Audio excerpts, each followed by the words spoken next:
Welcome back to the United Pubcast. I think this is a historic podcast or a historic show. Everyone is tuned in for the Europa League debut of Cristiano Ronaldo. Mr. Champions League is getting a preview of Thursday night football at Old Trafford with Manchester United. So strap yourselves in. This will be a good one. Joined by Adam. Larry is unfortunately on the injury list. Hopefully he'll join us for a review on Friday night after Ronaldo's debut in the Europa League. And obviously Casemiro as well will be very interesting to get everyone's thoughts on the potential starting 11, because it is going to be our so-called B team at the moment. But when you rattle off those names, there are Cristiano Ronaldo and Casemiro, and obviously other players maybe some people do prefer. We definitely will be fielding a strong 11, even if it is potentially that reserve team. But before we sort of crack in on all things, Adam, good to see you, mate. Long time no see. Yeah, it's good to be back on the podcast. No, always a pleasure, mate, and a lot to discuss. And look, I'm sure everyone in the live chat will obviously have 2 cents to say in regards to Thomas Tuchel. About 10 minutes before we went on air, has been sacked. Now, that is interesting. Now, it doesn't sort of directly affect Manchester United at the moment, but it was one of our rivals that sort of sacked their manager. So it will sort of have an impact on the season, maybe positive for Chelsea, potentially negatively for Chelsea. Just saying here for George, obviously his thoughts on Tuchel. Rob as well, good to see from It's a Football Thing, and the other George as well, by Tommy Tuchel. We could slip into the top 4 at the end of the season. I think it will have ramifications. I don't know whether they'll be good ones or bad ones, but it is worth discussing. So we'll touch on that a little bit later in the show, but we'll discuss all things Manchester United and Europa League football and Cristiano Ronaldo. I'm sure. Look, we'll save the Ronaldo discussion for when we discuss the strikers and sort of his starting role, getting his first Europa League debut. But in regards to that, before starting 11s, how do you think Erik ten Hag, 1, should, and also 2, will approach the Europa League? Because we've discussed for so long, and we continue to do it, and I do it in my head every single day. It should be a game like Football Manager. We have a Premier League team and a Europa League team, and that should work, but managers don't do that. Like, it never makes sense. Now, maybe they can't do that in the Champions League, because obviously the competition is so fierce, but in the Europa League, that's why I was sort of thinking maybe it was a good thing if we dropped down to the Conference League. You could really play a very sort of weakened team and sort of a young, exciting team. But ultimately, Erik ten Hag will want to do that, in my opinion. He will want to rotate heavily, but also it's a tough game in Real Sociedad. Erik ten Hag needs to qualify from this group. Now, how does he balance that? Does he trust those like Donny van der Beek and Anthony Elanga or Luke Shaw and Aaron Wan-Bissaka? Does he trust them enough to throw them in here and get the job done? Or will he think, God, if I don't make it out of this group, I'm in a bit of trouble. I've just seen Thomas Tuchel win the Champions League and he's been sacked. I need to get through this group. And he will actually go with a stronger team than what we're all predicting. Yeah, I can see a lot of players who didn't start against Arsenal starting, but against maybe some start. I would play a weaker side, but again, Real Sociedad, no pushovers. We know the Spanish sides in the European competitions, they're always up there all the time, no matter, like when we lost to Villarreal. Last season, we versed in the Champions League group stage, we beat them easy. Go to the final, it's never easy against them, against those Spanish sides in Europe. They tend to do really well. But I expect to see a few changes, but I think some players from the Arsenal 11 will be starting as well. Well, that's the thing. Well, I don't have the graphic to bring up at a starting 11, but I was discussing with Larry earlier today when we were discussing what time to go live, etc. And we're sort of having a look at starting 11s. And I won't bring it up on screen, but I've got here, we only had one change. I think David De Gea is going to play, and I probably would play David De Gea. Larry was saying he could potentially see Dubravka coming in. And other than that, we had a pretty much exact start 11. And it was almost not a complete rotation. Obviously, like players like Anthony, I think Anthony's going to get a start. But I'll just run through my starting level, what I don't know if this is preferred or thinking. I'm not sure, but I'll run through it. The back 4 is a complete change. Luke Shaw coming in at fullback, Wan-Bissaka on the right-hand side, and the old partnership of Maguire and Lindelof coming in at the centre-back. I've got Casemiro starting in midfield by himself as a central defensive midfielder with Fred and Donny van der Beek in front of them. I think Bruno and Eriksen deserve the night off. And then on the front 3, I've got Elanga, Ronaldo and Anthony. Now, I look at that and think, okay, you've obviously got the quality of Ronaldo and Anthony. You've got the quality of Casemiro when you have a back 4 where, at the moment, we're thinking, well, that's not a strong back 4. Last season, that's all we had. It was our first choice last season. So I'm thinking that is a team that can come in and perform and get 3 points on its day. But Erik ten Hag, that's a big rotation in terms of it's only, two or three players from the starting line. Only Anthony would be the only man to keep his starting spot. I'm just thinking, we want this heavy rotation, but from a manager's point of view, will Erik ten Hag think, well, this is too many changes, and he sort of will keep, like you mentioned, the players you think will continue or keep their spot, from the Arsenal match. Just how do you see that happening? I think that back four that you said will start, but I think Wan-Bissaka might be out due to personal reasons. Apparently, I think his brother may have just passed away, so that could I play a saw something factor on in that. Instagram, Yeah, possibly. I think Dubravka starts over De Gea. I think it's the European games you got to try out Dubravka, see how he goes with playing. As we know, Ten Hag likes a keeper that plays out with his feet. But then Donny, I'm not sure if he's still injured because he wasn't in the squad against Arsenal. He wasn't even on the bench, so he might be injured. But then if he's out, who else do you play in the midfield next to Fred and Casemiro? I'm not too sure. Do you play Eriksen or Bruno? That's the thing. And they both played every minute, I think, so far this season. So well, you mentioned names like that in regards to Eriksen and Bruno, and you think, okay, do you rest them? Do you continue their good form? Do you keep sort of playing them to sort of increase their sort of connection with each other on the pitch? But I'll just start at the back in regards to that first name. You think Dubravka will come in? I think it will be David De Gea. I'm just thinking my case for David De Gea is, well, his first choice goalkeeper at the moment, and I think that'll continue. There is a strong case I can understand and accept and agree with Dubravka coming in and playing cup games. However, just in regards to so many changes, David De Gea has played with Lindelof and Maguire so many times. Dubravka never has. Now, when Dubravka comes in, obviously it's got to be his first time playing with new players. That is going to happen eventually. But I just go back and you mentioned Real Sociedad are a threat. You mentioned Spanish teams are a threat. This is our tough. Well, maybe away in Sociedad is technically tougher, but in my opinion, this is our toughest game in the group. Now, I just think there needs to be a little bit of stability sort of going forward. It's, in my opinion, do this next week. Play Dubravka next week. Emad's just come in the chat here. Good to see you, mate. I was going to throw the question to him in regards to a lot of people saying Alejandro Garnacho. A lot of people saying Europa League, play Garnacho. That's what at the moment Anthony needs minutes. Anthony Elanga's ahead of Garnacho in the pecking order. Cristiano Ronaldo is going to get a start. So where do you find the room for them? But a little bit earlier in the comments, George saying in regards to the 5 subs, maybe that is where someone gets a go like that. So just on that Dubravka and David De Gea, look, I'm not going to lose any sleep if Dubravka comes in, but just in regards to that partnership, in regards to Lindelof and Maguire in front, David De Gea has played for many years with those two. And I'm just thinking, is there a case of the managers thinking, okay, a little bit of stability there rather than throwing a new goalkeeper in behind those two? Because those two won't be full of confidence, unfortunately. Yeah, I think it's also Lindelof's first game back from injury. He hasn't even played this season. So, yeah, that could be a possibility. And again, like I said before, I don't think it's going to be an easy game. So maybe it is better for the next 2 games to play Dubravka against the weaker opponents. I don't even know who we're versing. I've never heard of. I don't even know what they call it. That's poor these sides might be. Well, who knows? We got beat by Young Boys last year. But yeah, maybe I can see what you're thinking there. But again, I still think we shouldn't lose this, even if we change most of the starting 11. But yeah, as we can see with De Gea, I think he stops a lot of our. I think he's an amazing shot stopper. But he just stops a lot of our play going forward. As when he kicks the ball long all the time, like on against Arsenal, straight back to us, back to Arsenal. So maybe you say that, and look, I agree, Adam, and I'll get everyone's thoughts in the live chat in regards to this. Look, I agree, and look, Emad brings a point up here in regards to we're watching It's a Football thing last night, a lot of us, and a Newcastle fan on there was saying Dubravka's terrible with his feet. Now, that Newcastle fan, I'd like to have a bit of a chat with him. I think his hatred for United disguises any sort of rational discussion around Manchester United. I'm sure he would say Alan Shearer was woeful if he ended up at Manchester United. So, look, I'm sure Erik ten Hag's not bringing in a goalkeeper who can't kick a ball. I assume that is one of the things he has looked at in the reserve goalkeeper. But in regards to that, we're not fully experts on Dubravka, so look, we'll take that lad's word for it. However, you talk about David De Gea sort of not allowing us to play out from the back where potentially a new goalkeeper could. Our best performances this season and best results, we're not playing out from the back. David De Gea has not been tasked with that duty. He's not pumping the ball long, but we're not playing out from the back. And I'm just thinking, yes, Erik ten Hag, maybe in 3 years down the line, not 3 years, maybe in years down the line, a little bit further in the future, will want to play that system. He's not doing it at the moment. And especially, I don't think he's going to do it if Wan-Bissaka, Luke Shaw, and Harry Maguire sort of are in the back four with David De Gea. So is there a case where what's the point in Dubravka? You might as well just play the good goalkeeper? Yeah, there is a point of that because Dubravka's not going to take De Gea's spot in the Premier League. We know that. But again, so if you're not going to play like that in the Premier League, does it really matter if your second choice goalkeeper is playing like that in the Europa League? I don't think so. And then with our best ball playing centre back, Martinez, he won't be playing. He come off with a little niggle, so I don't think he's going to be playing at any minutes at all.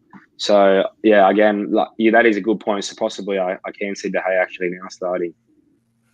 Yeah, well, it's interesting. And look, again, I'll lose no sleep if Dubravka comes in, new sign, and obviously wish him well as a reserve goalkeeper. But it's interesting that Emad here. I don't see why playing out from the back is so vital. We're just too old, Emad. We're too old for this playing out from the back. The game has changed, but I do agree. But let's go a little bit further forward to Casemiro. Now, I'm not sure if this is Casemiro's Europa League debut. I know halfway through or maybe early in his Real Madrid spell, he did spend a season or a couple of months on loan at Porto. I don't know if Porto were in the Champions League or the Europa League. Maybe someone can correct me in the chat. But I have a feeling this is Casemiro alongside Cristiano Ronaldo, his debut in the Europa League. I think it's probably, look, I don't think Erik ten Hag sort of scheduled this in when he signed him. Okay, he's going to get his first start against Sociedad. No, I don't think he expected Scott McTominay to be playing the way he is. However, in regards to an introduction and sort of a slow introduction in English football and getting used to Erik ten Hag, Real Sociedad at home, that's a cakewalk for Casemiro. That's exactly his bread and butter. That's what he's been doing for 5 years, which has made him the best central defensive midfielder in the world, playing Spanish opposition like that. I'm just thinking, yes, we would have preferred to see him a little bit earlier and sort of contribute. It's worked out perfectly. This is ideal, in my opinion, potentially, for Casemiro to get his first start. And if he plays well, it would be harsh to drop Scott McTominay, in my opinion. But if Scott McTominay is playing well and Casemiro is the answer to be better, unfortunately, that is going to have to be the case because can't just wait for Scott McTominay to have a bad game. Casemiro is going to have a good game himself, and this could be the chance for him to get into that starting 11. Yeah, I think this is the perfect game for Casemiro to make his starting debut, to be honest, against familiar opposition. We're at home as well. If he plays well, I don't know if I can see him replacing McTominay at the moment. He's been that good for us, and I'm usually one of the first person on his back. But the way he's played for us the last few games has been phenomenal. I never would have imagined this from him. But to drop Scott McTominay would be harsh. But if it's going to make us better in the long run, it's got to be done. Again, who would have thought that we'd have 5-time Champions League winner in Casemiro and Cristiano Ronaldo going to start for us on a Thursday night in the Europa League? There's always those good memes when they're sitting on the bench, and I think it was Varane the first week. I think the previous week was Casemiro, and they're looking at each other. I think, what have we done? We're going from winning the Champions League in the Bernabeu to sitting on the bench at Old Trafford for like the likes of Scott McTominay. And I put out a sort of gif on Twitter the other day of Al Bundy sort of sitting back, putting his feet up, pretending to be Scott McTominay, sort of giving the night off on a Thursday for Casemiro to get some game time in the Europa League. It is an interesting sort of funny as a football, or football is a funny old gaming man here saying no one better than Scott McTominay, Casemiro, squad player at best. Well, as I said, he can get his game time on Thursday nights now.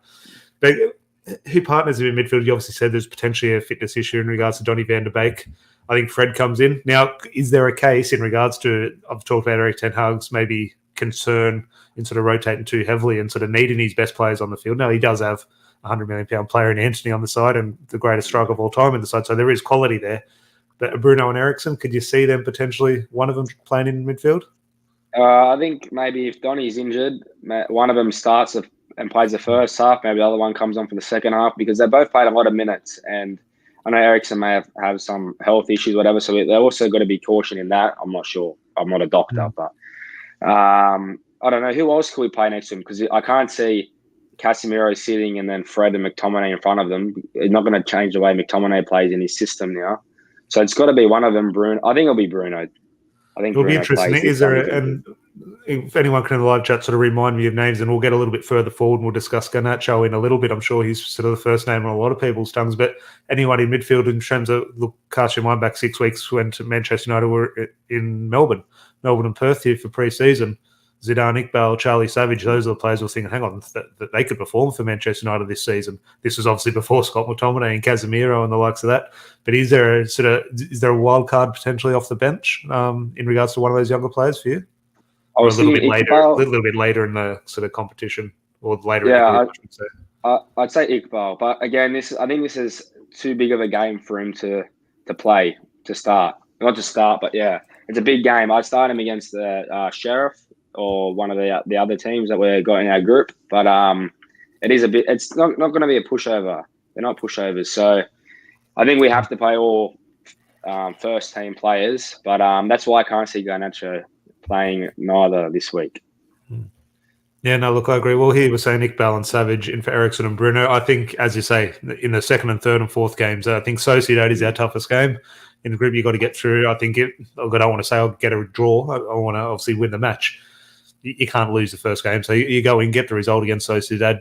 Look, it's not that I don't trust the young players to do that, but obviously, you obviously got a better chance with the experience. But he's right here in saying Sheriff beat Madrid last season. So that is the risk. The last time we got what we wanted in regards to playing all these young players, Astana beat us, for God's sake. We thought those young players played very well. Sort of good players playing to their highest ability is still not good enough to beat senior professionals 9 times out of 10, unfortunately. So you do have to sort of sprinkle them in. But we'll go a little bit sort of further forward. And Anthony, I think, gets a start. Well, potentially no. I think he will. Just your thoughts on the Anthony situation. Anthony Elanga, my guess, would come in. But the big one, obviously, is Cristiano Ronaldo. I'm just thinking, what do you want to discuss in regards to that front three? Do you disagree with me? Do you think Anthony will potentially maybe be sort of off the bench and look to start against Palace, or do you think it'll be a case of getting more minutes in the Europa League? I think it's just getting more minutes for now. I think he does start, but I don't think he'll play a full 90 because I think he will play against Palace on Monday morning. Then Ronaldo picks himself, and I think Elanga as well. Because you're not going to play Rashford, you're not going to play Sancho, you're going to give him a break. Then, like I said before, Garnacho I think he's not experienced enough to start this game. So, just on Ronaldo, in regards to, look, who knows? We assume he's going to start. We've all turned into body language experts over the last couple of weeks in regards to when he's sitting on the bench and saying what's he thinking, what's he saying, etc. And this so much of the discussion around his future has been Champions League or Europa League. That is why he wants to leave, because he doesn't want to play in the Europa League. Here he is. He's going to get his first run out, or proper run out this season. I know he did start the match against Brentford, didn't he? But his first proper run out now that we've sort of turned the corner in the Europa League. Yes, he's a professional. Of course, I expect nothing but 100% professionalism from him. But what is he thinking going into this? Like, in terms of, he's looked at Messi in the Champions League. I don't think Messi scored in the Champions League, but he's seen Erling Haaland already sort of racketing goals and getting not close to his record. But you'd be stupid not to look over your shoulder and see what he's doing at such a young age. I'm just thinking, how does he sort of sit there on a Tuesday and Wednesday night in England watching the Champions League and sort of watching players sort of close in on his records, which he's so protective about? Now he rocks in to play, not against Sheriff or the Omicron team, whatever they're called. But how do you think he sort of not motivates himself, but reacts to this new environment? I think he was sitting there last night thinking, why am I not playing in this competition? What have I done? Coming to United, to be honest with you. But again, he's cup tied now once he plays. So even if he gets a move in January, wherever he moves to, he can't play Champions League. Is that the case? I think there was that's what I always thought. I think maybe there's room for one player if you move in January. There's room for one player. Potentially, I could be wrong, but my gut instinct is you're right. But I have a feeling of a couple of years ago that rule potentially changed. Yeah, I'm not sure. I can't remember. Someone, I think it was maybe I can't remember exactly who it was, but someone played and moved and they couldn't play. Okay. And then I think that team made the Champions League final, possibly. I can't remember exactly, but maybe he's got to make a certain amount of appearances in the Europa League. So maybe if he sees a deal that's going to happen in January, he might say to Ten Hag, don't play me. I don't think. I think now, who knows? It is a funny old game. Anything can happen. I don't see him moving in January now. No, I don't either, to be honest with you. But if the main motivation was Champions League and he wants to continue that goal-scoring record that he has, go to the Champions League then. You're going to be into the knockouts by then. And how many games, whoever he's going to sign for, how far are they going to go in the competition? Is he going to be starting for them as well? So, he could be right. But, I think he seems like the ultimate professional, Ronaldo. He'll just get out there, try. There's no concern. But, he hasn't scored. I think this is his longest it would be break since 2009, since he actually came to us. Since he started for Real Madrid, actually. And, that's his longest goal drought. So he'll want to break that as well. In my opinion, I'll just be telling Ronaldo, if you get Champions League goals, just relabel it European goals and rack up a few goals in the Europa League and just get that as a trophy. But George, he's saying you're potentially thinking of when Coutinho was at Liverpool and said you are allowed to play in Europe as long as your team isn't in the same European league as the team you left. So, that must have been, there was technicality in that rule when it did change, I think 2 or 3 years ago. But in regards to that, we'll sort of move on and look, we'll discuss sort of positives in regards to these players. We're excited to come in and watch and sort of see how they do sort of perform. But ultimately, we're saying, well, there's a bit of rotation and Sociedad and no pushovers. There's a little bit of a sort of potential for a bit of a banana skin. So what do you think in score prediction wise? Are you confident? I'm not sure if I feel confident after that chat. Well, I'm not. Yeah, I'm not sure either. I think they've played 4 games in the La Liga, 1-2, drew 1, lost 1. Depends who we ultimately start. To be honest with you, I can see us winning maybe 2-0. Yeah, that's my prediction. 2-0 is my prediction. Oh, actually, no. The defense scares me. You're saying Harry and Victor at the back. Yeah, no. 2-1. I'm going to say 2-1 United. I'll take a 2-1. Look, at the end of the day, a lot of people sort of not huge fans of the Europa League. I look back on when we won it under Jose Mourinho. Look, okay, it wasn't winning the Champions League, but for me, it was a huge moment. It's a trophy up for grabs, the European trophy. I would love nothing more to win it, and to do that, you got to get out of the group, and that starts with this match against Sociedad. But is there anything else, Man United, or if you are in the live chat, if there is anything you do want to discuss Manchester United related, do pop it in there, and we'll discuss it before we start to wrap up. But in regards to anything else, Man United, I've missed, Adam? Nothing? No, nothing. I don't think. No. Well, we'll go on to the elephant in the room. Well, George has just put 3-1 United. Fingers crossed that is the case. But as I said, just before we do go live on air, now it is not Manchester United news, but I think it does impact us sort of indirectly.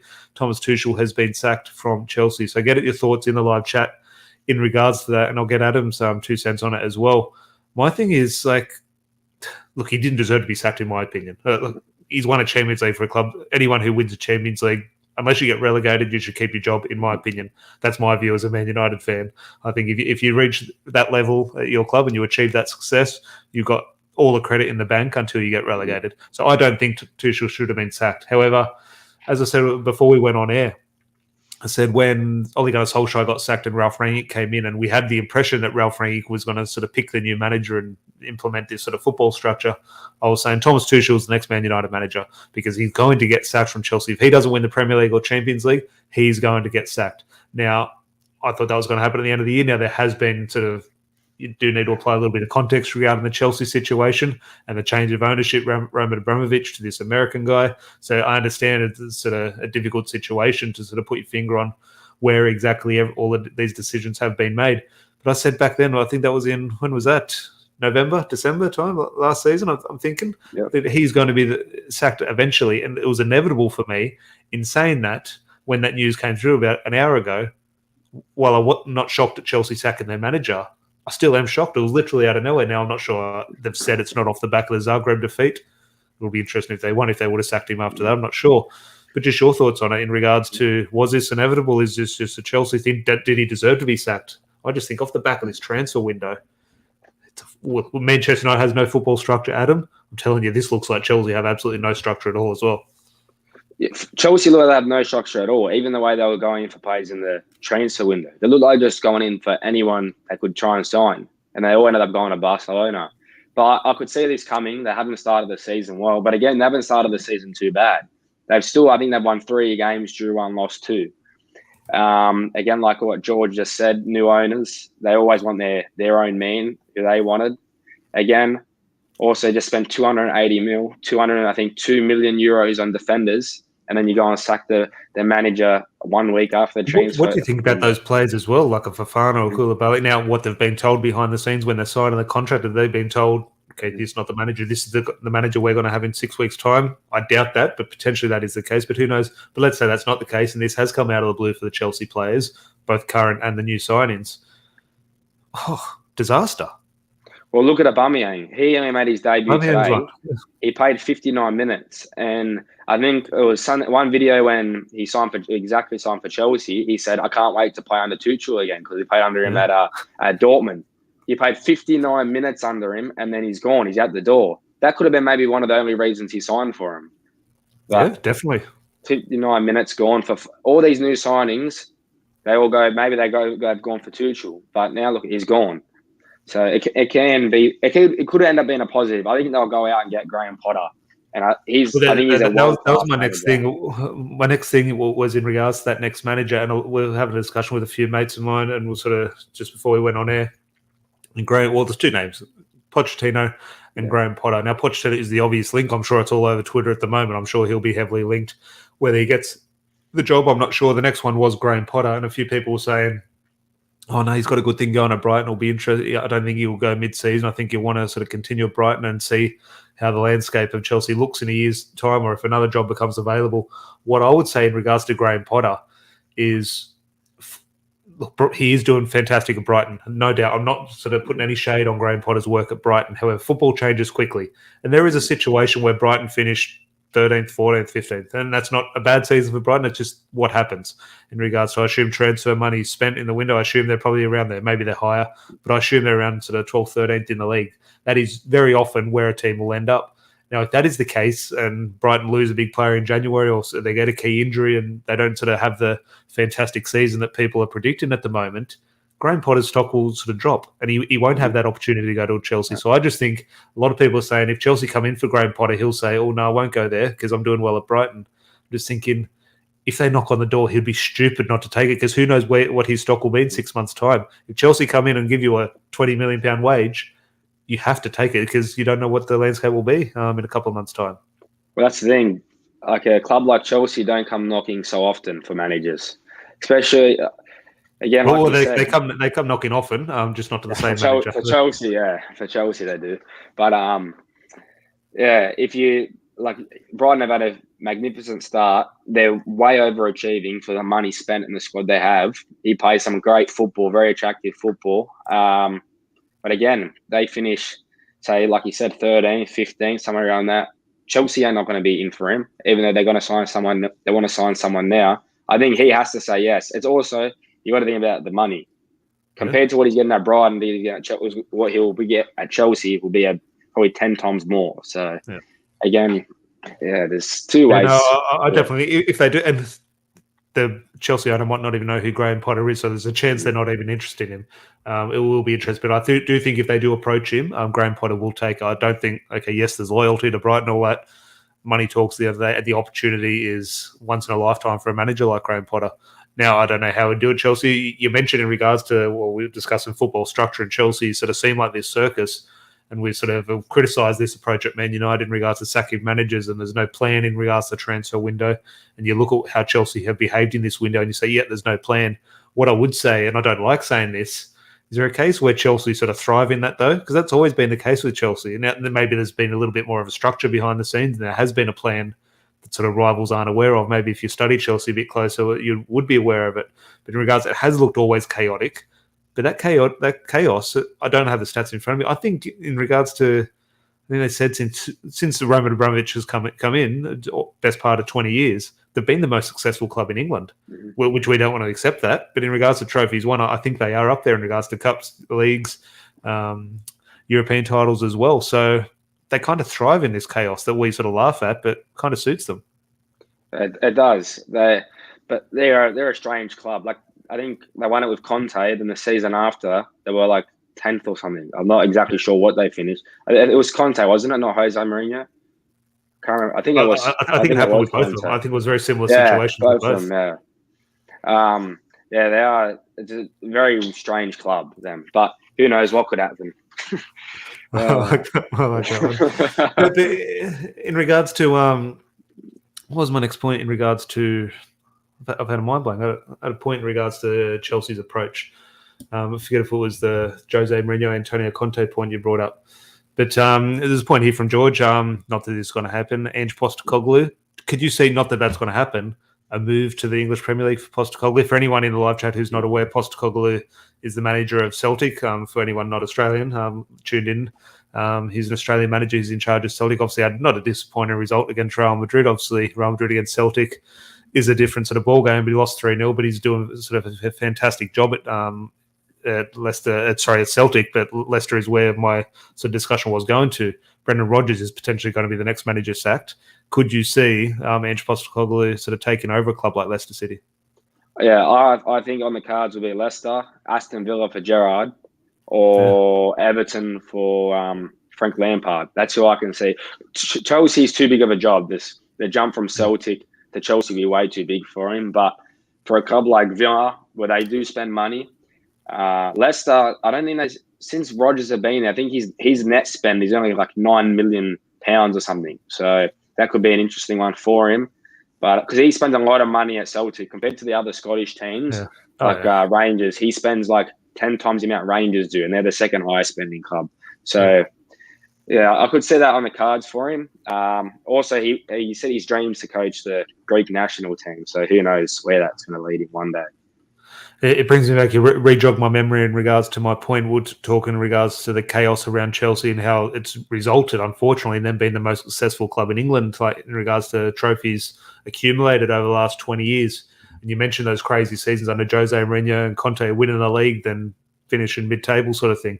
I'm just thinking, yes, football in the day we all talk about, it's about winning trophies. All we want are the trophies back on the table. I'm just thinking, I don't want that. I prefer a sort of a long view. Now, yes, if you give me a Champions League tomorrow and a Premier League and that means Ten Hag gets sacked, would I take it?